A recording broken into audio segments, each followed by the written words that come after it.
Hello everyone, তোমরা সবাই কেমন আছো? আশা করি তোমরা সকলেই ভালো আছো। আমি শ্রাবন্তী, আমার নতুন একটি ব্লগে তোমাদের সকলকে জানাই অনেক অনেক স্বাগত।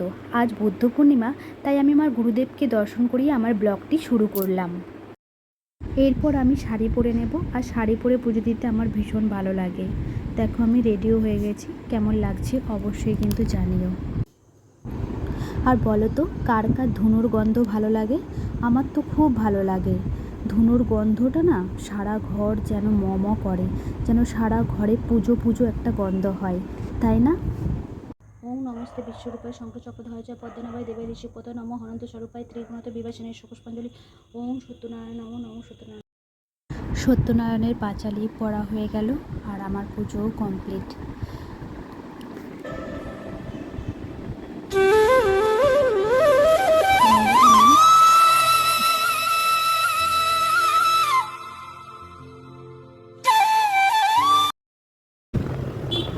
এরপর আমি আমার পর দুজনেই প্রসাদ খেয়ে বেরিয়ে পড়লাম কিছু সবজি বাজার করার জন্য।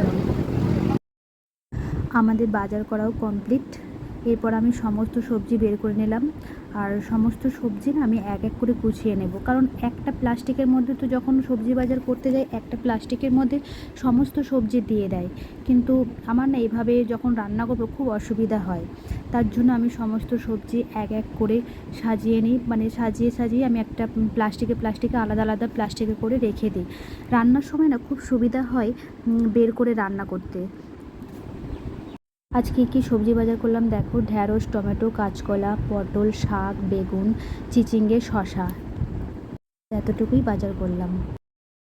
এটা ছিল পরের দিন সকাল। আজ আমাদের অ্যানিভার্সারি। এই ফটো ফ্রেমটা দিয়েছে আমার ননদ, আর এই ফুলের বুফেটা দিয়েছে আমার বরের অফিস থেকে। আর অ্যানিভার্সারি মানেই তো একটু ভালো মন্দ খাওয়া দাওয়া করতে হবে।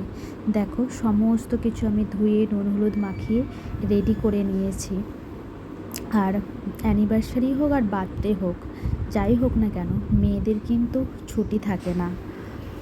আর সমস্ত কাজ আমাকে একা হাতে করতে হবে, মানে রান্না যুদ্ধ করতে হবে এবার রান্নাঘরে আমাকে একা হাতে। দেখো বলতে বলতে আমার রান্নাও কমপ্লিট। এটা হলো আমের টক, একদম পাতলা ঝোল ঝোল করেছি।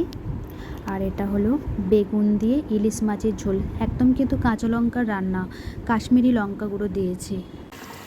আর এদিকে টকবক করে ফুটছে তেলকই।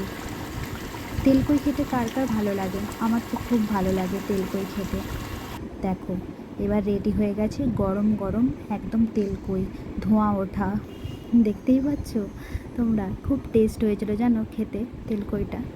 এরপর মাছের মাথা দিয়ে মুগের ডাল করেছিলাম, মুগের ডালটাও খুব টেস্ট হয়েছিল। আসলে মন দিয়ে রান্না করলে না সব রান্নাই সুন্দর হয়। আর এদিকে ভেজে নিয়েছিলাম পটল ভাজা, আর করেছি চিংড়ি মাছের মালাইকারি। তাহলে আমার ভিডিওটা কেমন লাগলো তোমাদের কিন্তু জানাতে হবে, আর তার জন্যই করতে হবে তোমাদের like, comment, share and subscribe. আমি আসছি আমার আর একটি নতুন ব্লগ নিয়ে তোমাদের সামনে। টাটা বন্ধুরা, তোমরা সকলেই খুব ভালো থেকো।